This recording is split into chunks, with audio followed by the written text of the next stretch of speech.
Viewers, आज हम आपको बताएंगे बायोटेक कंपनी जिसने कि फाइज़र वैक्सीन बनाई है, उन्होंने क्या अहम ऐलान किया है। इसके अलावा पाकिस्तान में इस वक्त कोरोना वायरस की क्या सूरत हाल है और NCOC ने जो हाल ही में लॉकडाउन का नफाज किया है, इसके बारे में भी हम तफसीली डिस्कशन करेंगे। इसके अलावा हम चंद घिनौने किरदारों पर भी बात करेंगे जो कि नूर मुकद्दम केस में इस वक्त सामने आ रहे हैं।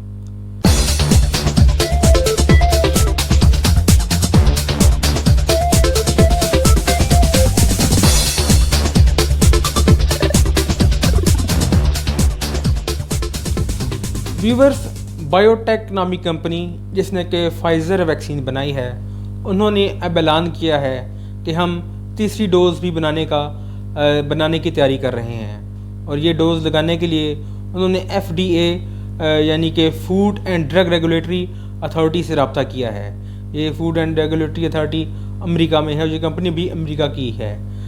नाज़रीन, मुबैना तौर पर उन लोगों के लिए मुश्किलात पैदा हो सकती हैं कि जो कि फ़ाइज़र वैक्सीन की 2 डोजेज़ लगवा चुके हैं और ख़ुद को महफूज तस्वर कर रहे हैं। लेकिन कंपनी का कहना है कि फ़ाइज़र वैक्सीन की तीसरी डोज़ ज़्यादा मौसर साबित होगी और ये 5 से 10 गुना ज़्यादा मौसर होगी उस वायरस के लिए जो कि अब एक नया वायरस आ गया है, जिसको कोई डेल्टा वेरिएंट कहा जाता है। ये इसी वायरस की म्यूटेट शुदा फॉर्म है। ये पहले आने वाले कोरोना वायरस से तकरीबन 2 से 3 गुना ज़्यादा मुहलिक और ताकतवर है। पहले जो कोरोना वायरस आया था, इसमें 6 दिन के अंदर अलामात ज़ाहिर होती थी कि बुखार हो जाता था और खांसी हो जाती थी, जबकि इस वायरस में ये अलामात 4 दिन में ज़ाहिर होती हैं। ये वायरस कराची में भी काफ़ी हद तक फैल चुका है और कराची से ख़बरें ये आ रही हैं कि ये वायरस उन लोगों को ज़्यादा मुतासर कर रहा है जिन्होंने कि वैक्सीन नहीं लगवाई। अमेरिकी डॉक्टर एंथनी फाउची का भी यही कहना है कि इस वायरस के बढ़ने की एक मेन वजह वो लोग हैं जिन्होंने अभी तक वैक्सीन नहीं लगवाई। इस तमाम सूरत हाल के बावजूद और डॉक्टर्स की हिदायत के बावजूद कुछ लोग अभी भी वैक्सीन लगाने से कतरा रहे हैं। जब तक वैक्सीन नहीं लगेगी तब तक तमाम लोग महफूज नहीं होंगे। इसलिए हमें चाहिए कि वैक्सीन लगवाएं और अपने घर वालों को भी लगवाएं और दोस्त अहबाब को भी ये मशवरा दें कि वो वैक्सीन लगाएं ताकि हम महफूज रह सकें। नाज़रीन, पाकिस्तान में भी कोरोना की बढ़ती हुई सूरत हाल के पेश नज़र NCOC national command and control ने मुल्क में लॉकडाउन के नफाज का ऐलान कर दिया है।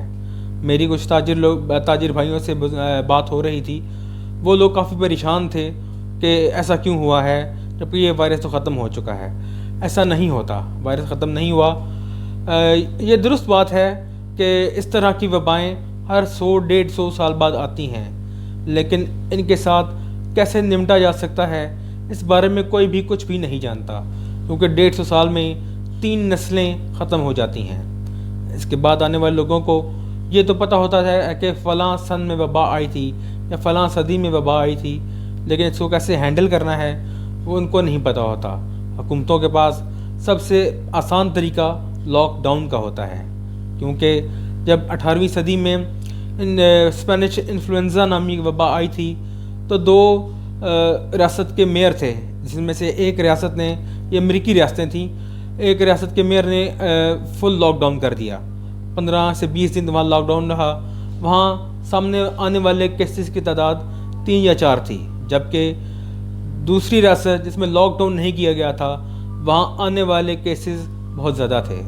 इसलिए हमें मौजूदा हुकूमत और जो उस वक्त हुक्मरान होते हैं उनके साथ ताउन करना होता है। NCOC अगर कोई पाबंदियाँ लगाती है तो हमें उन पाबंदियों का ख्याल करना चाहिए, SOPs पर अमल दरामद करना चाहिए ताकि हम महफूज रह सकें। वक्ती तौर पर किसी सेगमेंट ऑफ सोसाइटी, किसी मजहबी तकरीब या किसी मज़हब से तल्लुक़ रखने वाले या किसी भी फ़िरके से तल्लुक़ रखने वालों लोगों की दिल आज़ारी भी होती है तो भी हमें इस बात की परवाह नहीं करनी चाहिए, क्योंकि ये पूरी इंसानियत का मसला होता है, पूरे मुल्क का मसला होता है। हम आप लोगों से दरख्वास्त करेंगे कि NCOC हो, सिंध हुकूमत हो, वफाकी हुकूमत हो, आप उनकी बताए हुए अहकामात पर अमल दरामद करें, उनके साथ ताउन करें ताकि हम इस वबा से جان چھڑا سکے۔ ناظرین، جیسا کہ میں نے شروع میں عرض کیا تھا کہ ہم آپ کو بتائیں گے کہ نور مقدم کیس کے بعد کچھ گھناؤنے کردار بھی سامنے آ چکے ہیں۔ ناظرین، کیا ہم لوگ بحیثیت معاشرہ گدھ بن چکے ہیں جو کہ لاشوں کو نوچ نوچ کر کھاتے ہیں؟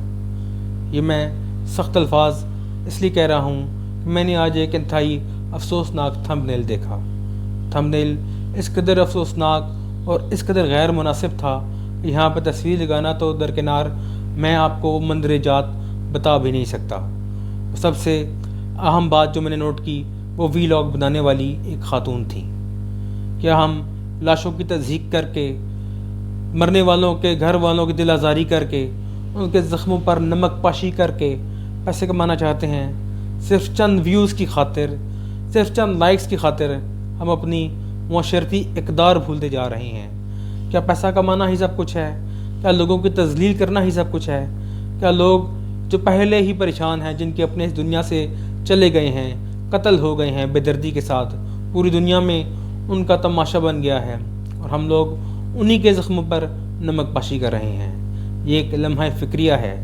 ہم لوگ ایک کھائی میں گر چکے ہیں جہاں اخلاق نام کی کوئی چیز نہیں ہے۔